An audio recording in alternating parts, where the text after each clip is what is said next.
When the Frost is on the Punkin by James Whitcomb Riley.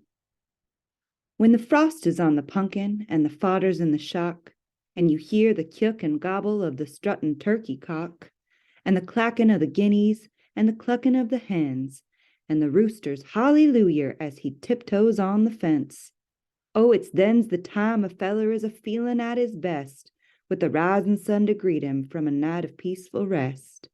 as he leaves the house bareheaded and goes out to feed the stock, when the frost is on the punkin and the fodder's in the shock. There's something kind of hearty like about the atmosphere when the heat of summer's over and the coolin' fall is here. Of course, we miss the flowers and the blossoms on the trees and the mumble of the hummingbirds and buzzin' of the bees, but the air's so appetizin' and the landscape through the haze of a crisp and sunny mornin' of the early autumn days is a picture that no painter has the colorin' to mock when the frost is on the punkin and the fodder's in the shock. The husky, rusty rustle of the tossels of the corn and the raspin' of the tangled leaves as golden as the morn.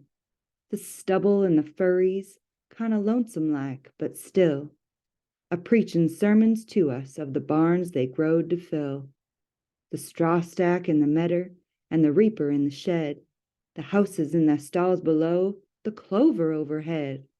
Oh, it sets my heart a-clickin' like the tickin' of a clock when the frost is on the punkin and the fodder's in the shock.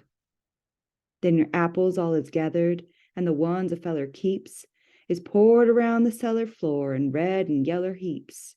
and your cider makin's over, and your wimmerin' folks is through, with their mince and apple butter and their souse and sausage too. I don't know how to tell it, but if such a thing could be, as the angels wantin' boardin' and they'd call around on me, I'd want to accommodate 'em all, the whole endurin' flock,